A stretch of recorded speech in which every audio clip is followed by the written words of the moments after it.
the birthday party turned into a battlefield. My husband and daughter were fawning over his beloved, while I, the legal wife and biological mother, only deserved cheap gloves and a WhatsApp red envelope. Fine, I'm quitting this good wife and mother job. Today is my birthday, my 40th birthday. In the living room, a warm family birthday party is underway, but I'm not the center of attention. My husband, Ethan, is meticulously taking care of his so-called orphaned and helpless childhood sweetheart, Olivia. Olivia, this crab leg is king crab, the freshest. Try it. Ethan's voice was so gentle it could drip water. He carefully peeled the crab shell and placed the most succulent crab meat into Olivia's plate. Olivia smiled slightly, her eyes flowing with just the right amount of gratitude and a hint of subtle dependence. Thank you, brother Ethan, you are so good to me. I sat at the other end of the dining table, watching this scene, and my stomach churned. My daughter, Chloe, sat next to Olivia, chirping and sharing interesting things from school with her,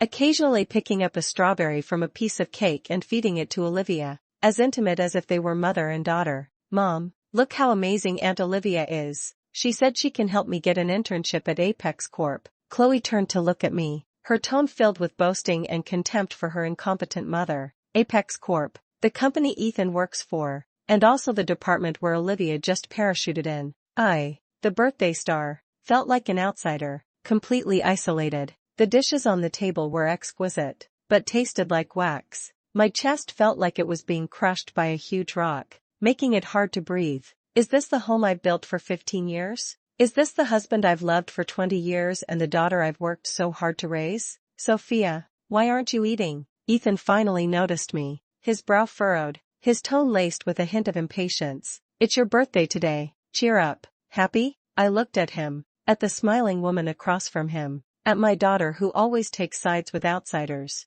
How could I be happy? Yeah, Mom, don't keep a long face. Aunt Olivia is celebrating your birthday with us at home for the first time, Chloe chimed in, her tone clearly reproachful. The first time? I sneered inwardly. Olivia moved to our city and into the apartment across from our house only a month ago. In this 1 month, the number of times she happened to come to our house for dinner was more than the number of times I, the hostess, cooked at home. Ethan always said, Olivia is quite pitiful, having lost both her parents. We should take care of her more. Pitiful? Looking at the expensive Chanel dress Olivia was wearing and the sparkling Cartier bracelet on her wrist, I really couldn't see anything pitiful about her. Her parents died in an accident, leaving behind an inheritance that's enough for her to squander for several lifetimes. I don't have much of an appetite. I put down my chopsticks, my voice calm, without any discernible emotion. Ethan frowned, said nothing more, and turned his attention back to Olivia. Olivia, would you like some wine? This vintage is good. Chloe immediately turned back and continued chatting enthusiastically with Olivia. When the birthday song started, Chloe pushed out the cake cart, which was topped with candles in the shape of the number 40. Happy birthday to you. The singing was scattered. Ethan and Chloe sang a few lines symbolically, but Olivia was very into it and her voice was sweet. Blow out the candles and make a wish. My wish is simple. I hope all this ends quickly. When cutting the cake, Ethan naturally handed the first piece to Olivia. Olivia, try this. Chloe specifically chose the matcha flavor for you. Chloe nodded from the side. Yes, Aunt Olivia, your favorite matcha. At that moment, my heart sank completely into an ice cellar. Even my daughter knows Olivia likes matcha, but she doesn't remember that I, her own mother, am allergic to matcha. The second piece of cake was finally my turn. An ordinary cream and fruit cake, just like my cheap life. Unremarkable. Birthday gift. Chloe presented a beautifully packaged box as if offering a treasure and handed it to Olivia. Aunt Olivia, this is the birthday gift Dad chose for you. Isn't your birthday coming up soon? Here's an early gift for you. My birthday. Giving someone else a gift? And carefully chosen by Ethan? Olivia covered her mouth in surprise. Oh dear, how could I? Today is clearly Sophia's birthday. While saying she was embarrassed, her hand honestly accepted it. Opening the box, inside was a dazzling diamond necklace, shining with a cold and expensive light under the lamp. Wow, how beautiful, Chloe exclaimed. Ethan had a smug smile on his face. It's good that you like it. Then, Chloe took out another small, simply wrapped gift bag from behind her and handed it to me. Mom, happy birthday. I took it. Inside was a pair of ordinary wool gloves. The kind you could buy for a few dozen dollars in a supermarket. There was also a card next to it, with Chloe's crooked handwriting on it. And this, Ethan took out his phone, tapped a few times, and my phone's WhatsApp notification sound went off. He sent me a red envelope of $200. The company has been busy lately, and I haven't had time to pick out a gift for you. Buy something you like yourself. Ethan's tone was as bland as if he were talking about the weather. Diamond necklace, contrasted with cheap gloves and a $200 red envelope. I looked at the three people in front of me, their faces beaming with happiness, as if in this family, I was the superfluous intruder. 15 years of marriage, 15 years of dedication. At this moment, it's like a huge joke. I remember when we first got married, we had nothing. I stayed with Ethan in a small rented apartment, saving money to support his business. When the company was just starting to improve, I was pregnant with Chloe, suffering from severe morning sickness, and still had to deliver meals to him every day. After the child was born, I quit my job to stay home to take care of the child, take care of the elderly, and manage the housework, so that he had no worries. Ethan often says that marrying me is the greatest blessing of his life, but when did things start to change? It probably started when Olivia reappeared in his life. Olivia was Ethan's college classmate and the white moonlight he once admired. It is said that Ethan pursued Olivia back then, but Olivia chose to study abroad. Later, Olivia got married and divorced abroad, and recently returned to China, saying she wanted to return to her roots. Ethan said they were just old classmates and told me not to overthink it, but the way he looked at Olivia, that cautious cherishing, that relief of finding something lost, I had never seen in his eyes before. And now, even my daughter has chosen to stand on Olivia's side. Sister Sophia, why are you unhappy? Olivia put down the cake in her hand and looked at me with an innocent expression. I hinted just the right amount of grievance in her tone. Is it because I'm here that I'm disturbing your family? Or, should I go back first? She said, her eyes slightly red, on the verge of tears. Look at you. Ethan immediately frowned, his tone stern as he said to me, it's supposed to be a happy birthday. Why are you making a face for everyone to see? Olivia is kind enough to come celebrate your birthday. What kind of attitude is that? That's right, Mom, Chloe chimed in. Aunt Olivia didn't do anything wrong. Why do you always target her? It's making everyone unhappy. I watched the father and daughter sing in harmony, defending Olivia and criticizing me, the senseless wife and mother. My heart turned cold in an instant. It turns out that in this family, I am no longer we, but the you outside of you. Olivia's show of weakness highlights my petty haggling. Ethan's accusation confirms my unjustified troublemaking. My daughter's complaint declares my desertion by everyone. I stood up, my face expressionless. You guys enjoy your meal. I'm a little tired, so I'm going upstairs to rest. I didn't look at any of them, and went straight up the stairs and back to the bedroom, closing the door. I shut out the false laughter and cheerful voices from downstairs. I went to the cloakroom, opened the suitcase, and began to pack things silently. I don't need to endure it anymore. This family, this man, this daughter, I am completely disappointed in them. Instead of playing a thankless role here, it's better to let yourself go. I packed my clothes, documents, bank cards, and some small souvenirs into the suitcase one by one. My movements were swift, without a trace of hesitation. 15 years of marriage, and all the things could be packed into a 28-inch suitcase. Ridiculous? Perhaps. Halfway through packing, the bedroom door was pushed open. Ethan walked in, and was stunned for a moment when he saw me packing my suitcase. You're going on a business trip? He asked casually, his tone suggesting he didn't think much of it. I didn't answer and continued packing. He walked over to me, looked at the things in the suitcase, and frowned. Why do you suddenly have to go on a business trip? Where are you going? For how many days? It's not a business trip, I finally said, my voice calm and flat. What are you doing? Ethan's tone was a bit displeased. There are still guests downstairs. What does it look like for you to run up here and pack your things? Guests? Is Olivia a guest? She's more like the mistress of this house now. Ethan, I stopped what I was doing, turned around, and looked at him. Let's get divorced. The displeasure on Ethan's face instantly turned into shock, followed by disbelief. What did you say? Sophia, don't be ridiculous. Just because of the birthday thing today? Are you serious? Is it worth it? I looked into his eyes, which once held love and tenderness, but now only impatience with me and concern for Olivia remained. Ethan, I'm tired. I can't hold on to this marriage anymore. You're tired? Ethan's voice rose, filled with anger. Sophia, what are you tired of? You don't go to work. You don't have to earn money to support the family. You stay at home every day. I feed you well and provide for you.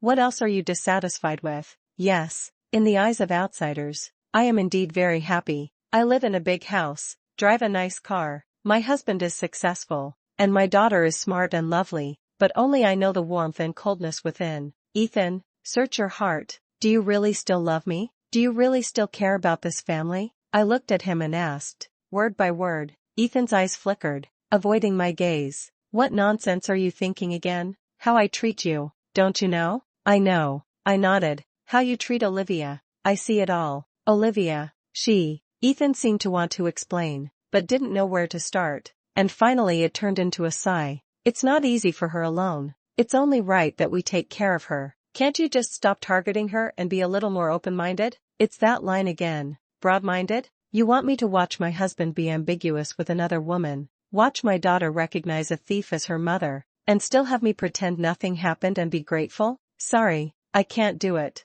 I packed. I zipped up the suitcase. I have the lawyer send you the divorce agreement. Sophia, Ethan tried to grab my arm. Calm down, don't be impulsive. I shook off his hand. I'm very calm. This is the calmest decision I've ever made in my life. Just then, Chloe rushed in, saw me pulling my suitcase, and immediately screamed, Mom, what are you doing? Are you running away from home? Her face was full of panic, but even more so of accusation. How could you do this? It's your birthday today. Aunt Olivia is still downstairs. How can you make Dad lose face like this? How can I hold my head up in front of my friends? Friends? Yes, she had long regarded Olivia as an aunt she could show off, while I, her own mother, had become an embarrassment to her. Chloe, I looked at her, my heart aching beyond compare, but my tone was unusually firm. This is between your father and me. It has nothing to do with you. Take good care of yourself in the future. I don't want to, Chloe cried.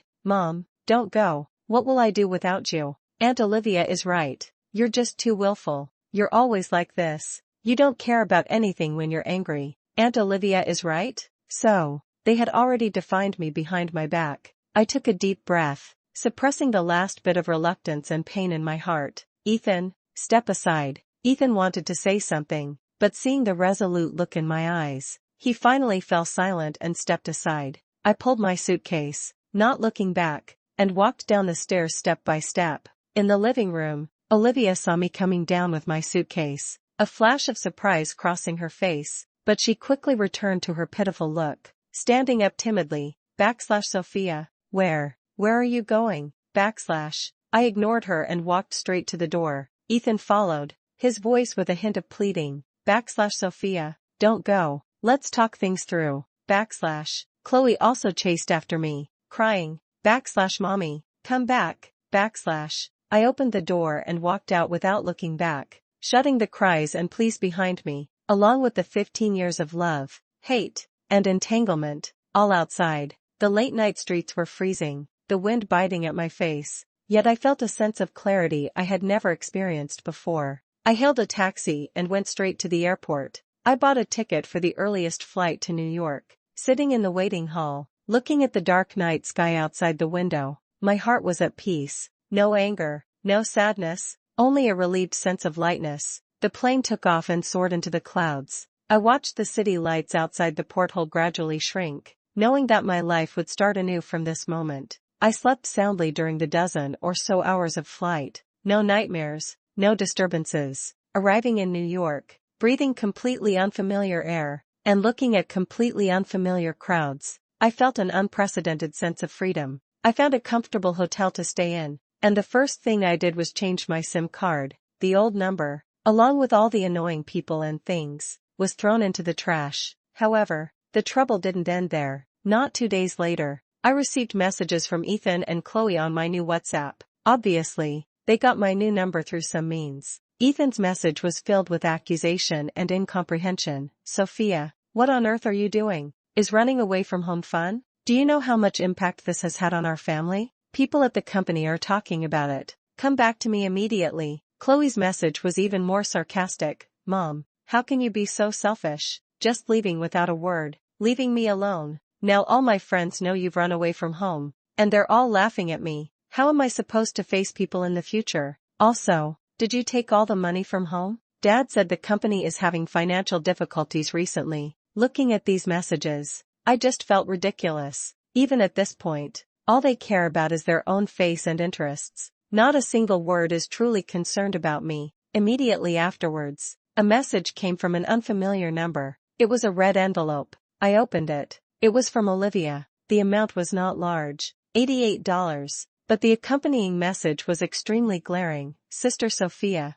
Ethan and Chloe are very worried about you. There are no grudges overnight in a family. Come back soon. We are waiting for you. That we was like a needle, piercing my eyes fiercely. This was a blatant display and provocation. Enough, really enough. I sneered and blocked Olivia. Then, I replied to Chloe's message with only a short sentence. From the moment you chose to stand on the side of outsiders and accuse me, the bond between you and me as mother and daughter is over. Take care of yourself from now on. After sending it, I exited the family group chat named Loving Family. The world is finally quiet. I started a new life in New York. Without the constraints of family, without the daily grind, I felt like I was reborn. I signed up for a local tour group, wanting to see the city properly. The tour guide was a humorous local. When he saw me, his eyes lit up, and he complimented me in accented English. Wow, madam, you are so beautiful. You have a unique temperament, like a classic movie star.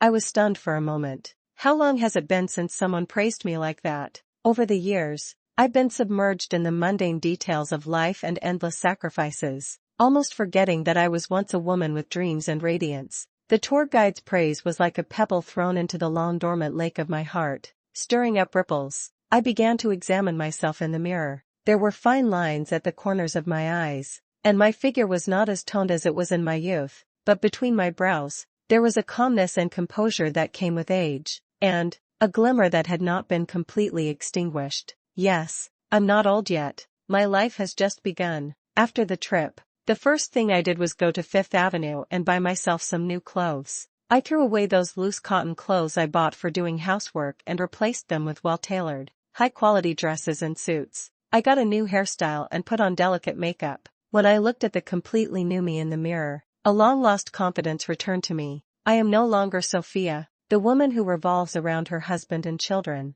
I am myself. However, the peaceful life didn't last long. Half a month later, the hotel front desk called me and said someone was looking for me. I went downstairs and saw that it was Ethan and Chloe. They were travel-worn, with tiredness and anxiety on their faces. Sophia, Ethan saw me and hurried forward, trying to grab my hand, but I dodged him. How did you find this place? I frowned, my tone icy.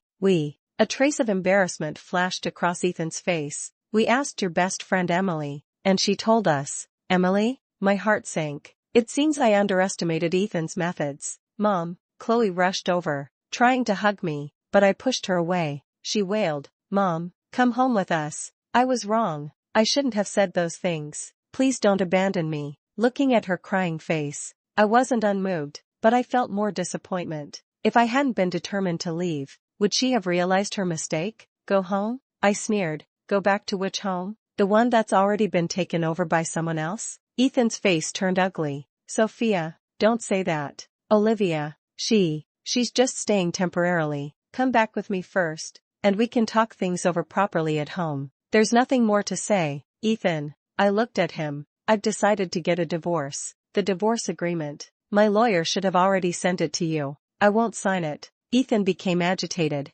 Sophia, I know I was wrong. I shouldn't have neglected you. Shouldn't have been too good to Olivia. Give me another chance. Okay, let's start over. Start over? I felt like I heard the biggest joke in the world. Ethan, it's too late. I shook my head. Some things, once broken, can never be put back together. I recall the past 15 years, countless moments of feeling wronged. I remember his indifference and impatience towards my mother, and how he never visited her once when she was sick, using work as an excuse. I remember every time I complained to my mother, she would always advise me, men are all like this, just bear with it. For the sake of the children, you have to endure. Why should I endure? Why should I sacrifice my entire life for the sake of the children? No, I will never endure it again. Mom, Chloe was still crying. Are you going to abandon me? You chose this path yourself. I looked at her, hardening my heart. You're grown up now. You need to learn to take responsibility for your choices. No matter how Ethan and Chloe pleaded,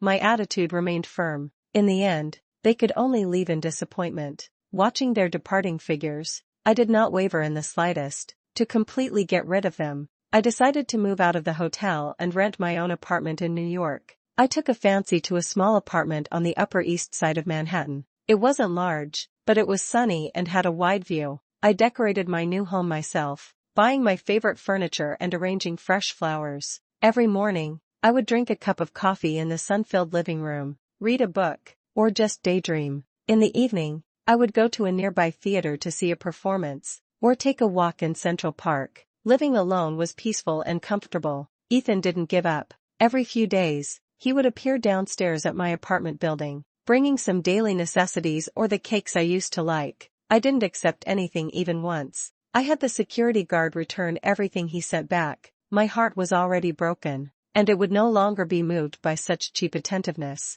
This day, he came again, holding 2 Broadway opera tickets in his hand. It was my favorite, The Phantom of the Opera. Sophia. He stood at the door with a flattering smile on his face. This is what you always wanted to see. It wasn't easy for me to get tickets. Let's go together tonight, okay? The Phantom of the Opera. I do really like it. In the first few years of our marriage, I pestered him to go see it, but he always said he was busy, had no time, and the tickets were too expensive. Later, I gradually stopped mentioning it. Now, he's bringing the tickets. Is it a guilty conscience? Or just another way to win me back? I looked at the tickets in his hand, and memories flooded back. Those neglected expectations, those perfunctory disappointments, surged into my heart like a tide. I took the tickets and, under his expectant gaze, tore them to shreds. Ethan, I said, watching his shocked face, enunciating each word clearly, I don't need them anymore.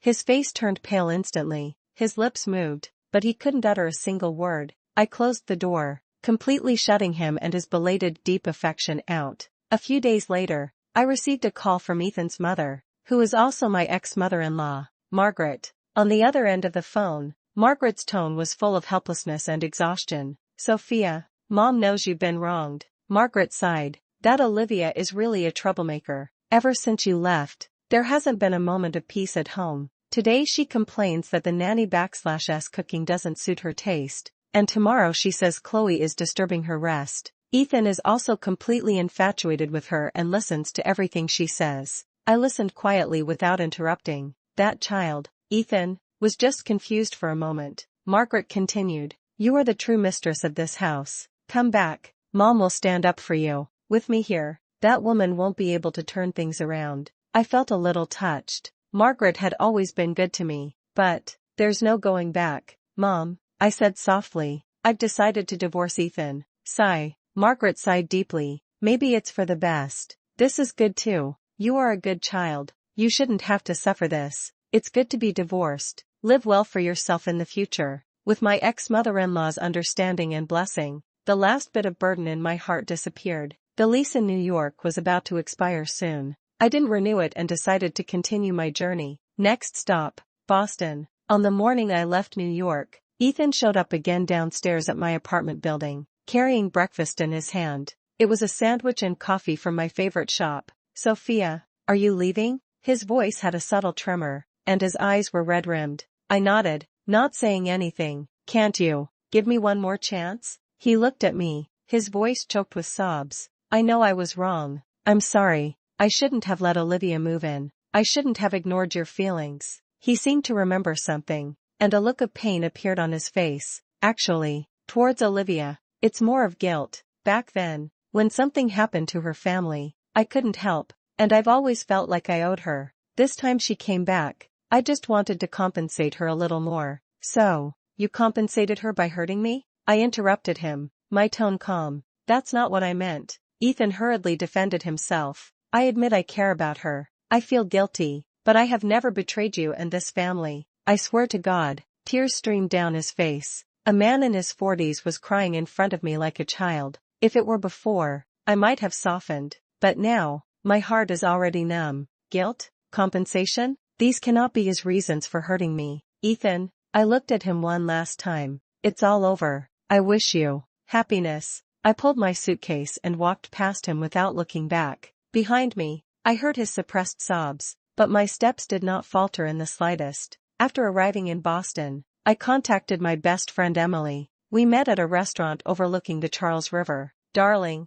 you look amazing. Emily gave me a big hug. Absolutely radiant. I smiled. I guess I'm just in a good mood. We chatted while enjoying the beautiful scenery outside the window. I showed her the photos I took in New York and shared my travel plans. Seriously, Sophia, I'm so happy to see you like this now. Emily said sincerely. I used to feel sorry for you, seeing how you wore yourself out for Ethan/S family. She paused, then asked cautiously, by the way, Ethan, he hasn't been bothering you again, has he? He came a few times, but I sent him away. I shrugged. That's good. Emily breathed a sigh of relief, then leaned closer to me gossipily. But I heard, he and that Olivia seem to have really gotten together? Really? I picked up my coffee cup, took a sip, and said indifferently, whatever. It's nothing to do with me anymore. Yes, it's been irrelevant for a long time. Let go of the past to embrace the future. Emily and I spent a few days in Boston and took many pictures. Emily posted our group photo on her social media page with the caption, "With my goddess in Boston. Long live freedom." Unexpectedly, this photo revealed my whereabouts again. A few days later, Ethan actually found Emily's home in Boston. This time, he didn't pester me anymore, but brought a divorce agreement. He seemed much more haggard, with a stubbly beard and sunken eyes. Sophia, I agree to the divorce. He handed me the agreement, his voice hoarse. The property division will be according to your lawyer's request. The house and most of the savings are for you. I only want the company shares and some working capital. I took the agreement, quickly scanned it, and after confirming it was correct, I took out a pen and signed my name, clean and decisive, without the slightest hesitation. Ethan watched me sign the document, his eyes complex, as if he wanted to say something, but in the end, he just gave a wry smile. I was forced, he suddenly said in a low voice, as if talking to himself, and as if explaining to me, Olivia, she used some means. Just then, his phone rang. He glanced at the caller ID, and his face instantly turned ugly. He hesitated for a moment, then answered the phone. Olivia's shrill voice came from the other end of the phone, even from a distance. I could vaguely hear, Ethan, where the hell have you been? Didn't you say you'd come with me for a prenatal checkup today? Have you gone to see that woman again? Let me tell you, if you dare. Ethan hurriedly covered the microphone, squeezing out a smile that was uglier than crying at me. I'll go first. He turned and left in a mess, leaving me with a desolate back view. Looking at the signed divorce agreement, I felt no waves in my heart, only a sense of complete relief. This farce that entangled half my life has finally come to an end. However, just when I thought everything was over, Chloe suddenly came to find me. She looked even more haggard than Ethan. Her eyes were red and swollen, and her expression was fearful. Mom. As soon as she saw me, she knelt down with a thud, hugged my leg and cried, Mom, I was wrong. I was really wrong. Let me go home. I can't take it anymore. I frowned and helped her up. What happened? It's Olivia. She's not a good person at all. Chloe sobbed. She's completely changed since you left. She treats me like a servant, doesn't give me any pocket money, and often taunts me. She says I'm a burden, a useless piece of trash like you. Dad doesn't care about me either. He's been fawning over Olivia all day long. She said she's pregnant, and Dad treats her like an ancestor. She's in charge of all the money in the house. I'm living a life worse than death. Chloe cried uncontrollably. Mom, I know I was wrong. I shouldn't have helped outsiders bully you. Please forgive me. Take me with you. I don't want to see them anymore. Looking at my daughter crying bitterly, my heart was filled with mixed feelings. If only she had known this earlier. But I know I can't be soft-hearted anymore. Give a man a fish and you feed him for a day. Teach a man to fish and you feed him for a lifetime. Chloe, I squatted down, looked into her eyes, and said seriously, crying won't solve the problem. You are an adult now and can't expect others to save you anymore. No buts. I interrupted her. You chose this path yourself, and you have to bear the consequences yourself. If you really feel you can't stand it, then find a way to be independent. Find a job and support yourself. That's what you should be doing now. Chloe was stunned. seemingly not expecting me to say that. Mom, I won't take you away. I stood up, my tone firm, but I will give you some advice and help as much as I can, provided that you stand up for yourself first. Ultimately, you have to walk your own path in life. Chloe looked at me blankly, tears still on her face, but in her eyes, there seemed to be a trace of confusion and thought. I gave her some money and told her to find a place to settle down first, and then encouraged her to find a job and start living independently. After seeing Chloe off, I walked alone on the streets of Boston. It started to rain, and the fine rain fell on my body, bringing a hint of coolness, but I felt an unprecedented sense of ease and freedom. I opened my arms and spun gently in the rain, like a dancer freed from all constraints. The rain washes over the city, washing away my past hurts and gloom. My phone vibrated. It was a message from Emily. Congratulations, my queen, completely single again. Embrace the new life. I smiled and replied, thanks, you too. Back at my place, I received a call from my lawyer, informing me that all the divorce procedures had been completed. Legally speaking, Ethan and I are no longer related in any way. A new life has officially begun. I didn't continue traveling, but chose to settle down in a city I liked. I found a job related to my major, and although I started from the bottom, I was full of energy. Outside of work, I learned new skills, make new friends, work out, read, and enjoy a fulfilling and free life. I used the money I earned to buy myself an Hermes bag that I had longed for. This is not showing off, but a reward for my hard work. Occasionally, Chloe would send me messages,